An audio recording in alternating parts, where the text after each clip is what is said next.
Salut à tous, c'est RecoMaster, j'espère que vous allez bien et aujourd'hui je suis très heureux de vous retrouver pour le premier numéro d'une série de vidéos consacrée aux plus belles cartes du TCG Pokémon. Année après année, on va revenir sur 3 illustrations qui m'ont marqué, le choix va être difficile et cruel.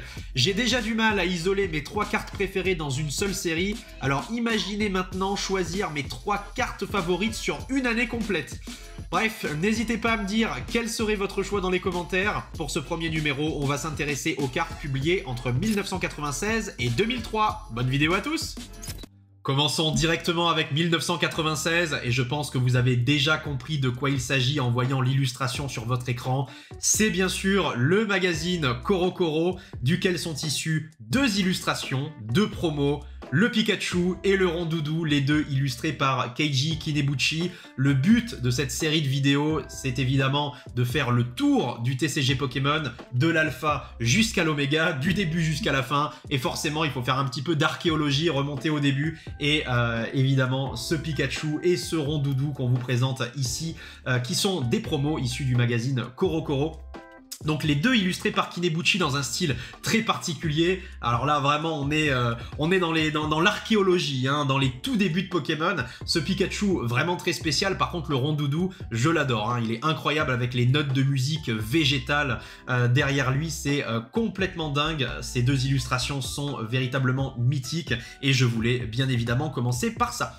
En 1997, vous allez voir que le CoroCoro continue à faire des siennes. On a évidemment ce Mew tout à gauche qui est complètement incroyable, issu du CoroCoro également, avec un effet glossy qui était disponible, qui était complètement dingue, parce que pour le coup, la carte avait cette texture particulière qui lui donnait beaucoup de charme.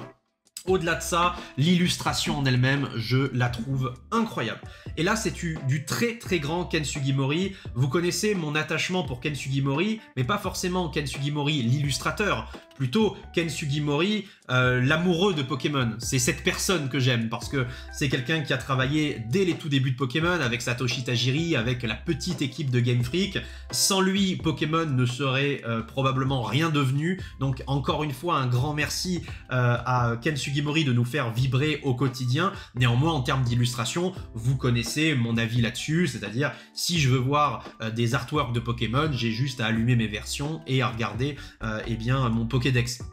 Alors que là, on a du Ken Sugimori de très haute volée, à l'instar du Léviator brillant de Néo Révélation. Eh bien, ce Mew, il n'est pas dans sa posture habituelle. C'est un petit peu une illustration alternative. Et ça, j'adore. Ça, je suis fan parce que Sugimori était capable aussi, il est toujours, hein, il va bien aux dernières nouvelles, mais il est toujours capable, et dès cette époque, on le voit, de créer des illustrations d'une beauté incroyable. C'est complètement dingue, c'est d'une simplicité et d'une pureté véritablement phénoménale. Ce petit Mew qui est simplement assis, allongé sur son rocher avec un petit peu d'herbe sur le côté, il en faut pas plus, hein. Il en faut pas plus pour créer une illustration sublime. C'est effarant et je suis très content d'ailleurs que cette carte ait été rééditée dans XY Evolution parce que beaucoup de gens, notamment en France, ne la connaissaient pas. Donc ça a permis de mettre un rayon, un coup de projecteur sur ce Mew qui est véritablement sensationnel. Donc voilà, il fallait absolument que j'en parle dans cette vidéo. Ensuite, on a le Bubble Mew. Bubble Mew qui est magnifique également, hein. Donc vending, vous le savez sans doute. Ça c'est une illustration de Ken Sugimori beaucoup plus traditionnelle, en tout cas au niveau du Mew. Par contre ce que j'aime beaucoup dans ce dessin, c'est le décor avec toutes ces bulles. On ne sait pas vraiment si Mew se trouve dans l'espace, s'il se trouve sous l'eau. Il y a vraiment cette aura mystérieuse autour de cette carte. Évidemment, ça nous évoque tout de suite les expériences horribles et malsaines que Mewtwo a vécues, notamment on le voit très bien dans le film 1, avec cette histoire de la jungle X, tout ça, mais au-delà de ça, il y a encore une fois cette pureté, cette simplicité dans l'illustration et toutes ces bulles juste autour qui en fait oui, participe à ce côté mystérieux, mythique et assez exceptionnel, il faut le dire, de cette illustration. Et enfin, la troisième que j'ai choisie pour 1997, il s'agit du Pikachu Number 2. Évidemment, le Trophy Pikachu qui était donné notamment aux finalistes des tout premiers tournois de Pokémon en été 1997. Et donc, la deuxième place, le Silver Pikachu, évidemment, avec son trophée en argent. Eh bien, l'illustration est là, je l'adore, je l'aime incroyablement cette carte-là. Elle est absolument... elle est trop stylée. Et donc, voilà mon choix pour cette année-là. On continue avec 1998. Là, je vous propose 3 cartes à nouveau qui ont véritablement marqué mon enfance. Et là, je parle vraiment de ma petite enfance, hein, parce que j'étais très jeune à ce moment-là. J'avais même pas encore 4 ans. Voilà, donc le Pikachu, le Birthday Pikachu, hein, complètement fou. Alors, cette carte a été rééditée plusieurs fois, mais... l'original, on va dire, hein, de Pikachu anniversaire, qui est très joli. En japonais, les couleurs sont assez incroyables, hein, il faut le dire, notamment sur le Pikachu, mais aussi au niveau du décor. Vous avez vu cet effet holographique de toute façon arc-en-ciel, hein, avec du vert, du bleu, du rouge, toutes les couleurs de l'arc-en-ciel sont présentes, le gâteau aussi qui déborde. C'est vraiment très joli. Les teintes pastel aussi, qui nous fait un peu penser à du Nishida, même si c'est Kagemaru Himeno, hein, qui illustre ce Pikachu. Bref, il a tout pour plaire, il est sublime. On passe ensuite au Articodin, qui pour le coup est illustré par Atsuko Nishida, lui de son côté. Très belle carte. Alors évidemment, c'est le Red Green Gift Set, vous le savez, hein, qui avec le Elector, le Sulfura et le Articodin holographique. On avait aussi un insécateur, on avait aussi une Master Ball, hein, qui était...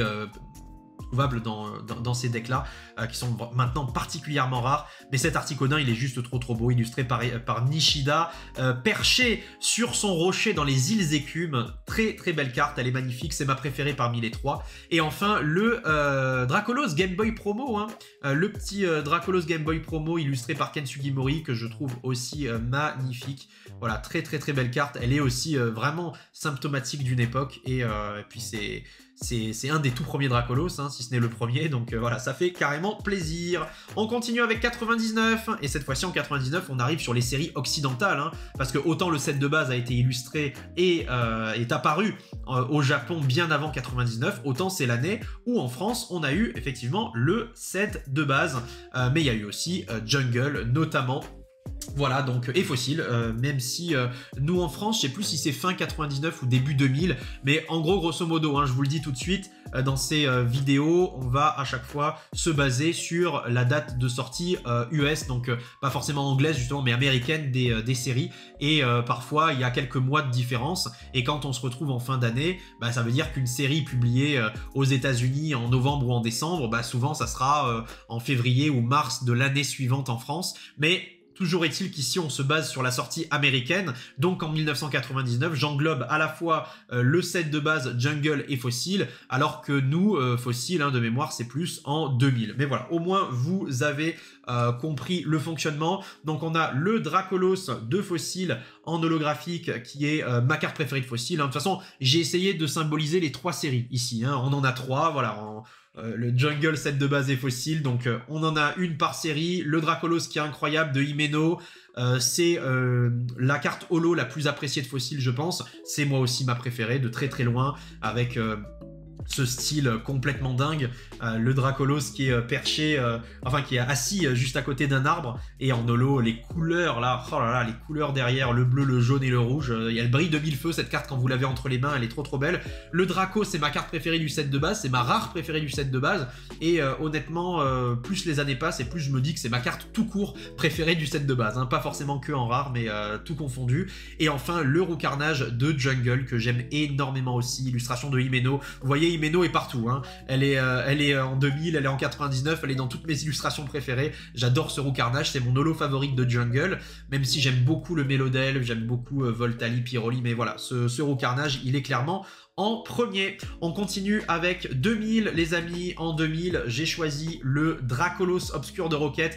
Bah, j'ai l'impression que Dracolos, il est là chaque année, hein. Bah, je suis désolé, c'est un de mes Pokémon favoris. Peut-être que ça joue aussi en termes de subjectivité, mais n'hésitez pas à me dire, vous, dans les commentaires, hein, quelles sont vos cartes préférées par année. En tout cas, ce Dracolos Obscur de Rocket, qui est très joli, illustré par Arita. Évidemment appelé le dieu de la destruction, hein. C'est ce qu'on expliquait dans une de mes précédentes vidéos, hein. Ce que je disais, c'est que effectivement c'est un Pokémon qui normalement est pacifique, qui sauve les marins qui sont en détresse, mais ici il a été perverti par la Team Rocket, donc c'est son côté obscur qui ressort. C'est mon holo préféré de Rocket, tout simplement, ce Dracolos. Il est tellement bien dessiné, avec ce regard méchant, avec cette courbe dessinée par son corps. Ensuite on a le Draco de Erika, de la série Jimmy Rose, complètement incroyable, hein. Franchement, la famille de Draco et Draco Dracolos, je m'aperçois qu'elle est partout dans mes classements, mais bref, elle est juste trop belle cette carte. Hein. Du très très grand Nishida, de la luminosité, du pastel, tout ce qu'on aime. Ma carte préférée de Jimmy Rose, hein, de très très loin. Et enfin le Lugia de Genesis, on ne le présente plus. C'est évidemment la plus grosse carte à choper dans Neo Genesis. Et puis c'est aussi l'une des plus belles. Moi je sais qu'elle m'a beaucoup marqué à l'époque. Dès que je l'ai vue cette carte là, j'ai eu la chance de la connaître dès que la série de Neo Genesis est sortie. Et je sais que c'était ma chase card, quoi. C'était vraiment celle que je voulais à l'époque. Alors j'ouvrais pas beaucoup de boosters, même très très peu. Mais je me disais, allez, peut-être un jour à l'école je l'aurai à l'échange, j'arriverai à la voir. Mais elle est vraiment très très très belle. Donc voilà mon top 3 pour 2000. On arrive à 2001 avec pas mal de séries Neo notamment. On a le Mew Korokoro, évidemment le Mew Korokoro, le Shining Mew Korokoro qui est très très très joli, qui est bah voilà, une de mes cartes préférées all time. Je pense que c'est l'une des premières illustrations que j'ai achetées en PSA 10 pour ma collection, figurez-vous. J'achète des PSA 10 depuis 2010-2011 et je pense que mon Mew Korokoro il doit dater de 2011, celui que j'ai acheté pour ma collection. Donc pour vous dire à quel point je voue un culte à cette carte depuis longtemps. Après, elle est d'une popularité incroyable, donc il n'y a aucune originalité dans ce que je suis en train de vous dire, mais la carte est incroyable, et puis je fais partie aussi des fous furieux de cette illustration, donc elle est forcément dans ce classement. Ensuite, on a le Celebi de Neo Révélation, peut-être êtes-vous un petit peu surpris par ce choix, mais c'est clairement mon holo préféré de Neo Révélation. Mon holo simple, hein, je parle, hein, hors Shining, mais c'est mon holo simple favorite, ce Celebi, il est trop beau, de Yoshida, donc il fallait qu'il figure dans ce classement, et enfin le Léviator, qui est ma carte préférée du bloc Wizard all time, donc il n'y a pas de débat là-dessus, avec le pêcheur qui le regarde d'un air apeuré, l'orage, l'ouragan, la tempête qui se déchaîne autour du Léviator, voilà. C'est une folie, voilà mes 3 cartes préférées de 2001, là le choix a été plutôt facile.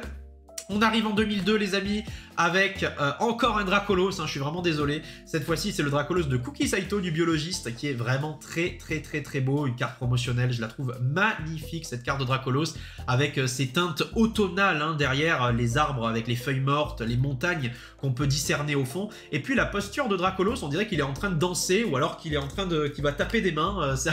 Mais j'ai toujours trouvé trop marrant cette illustration, donc forcément il fallait qu'elle soit dans ce classement. On continue avec le Mewtwo brillant de Destiny, c'est ma Shining préférée hors Révélation, donc en dehors du Léviator. Parmi les brillantes de Neo Destiny, c'est Mewtwo, ma préférée.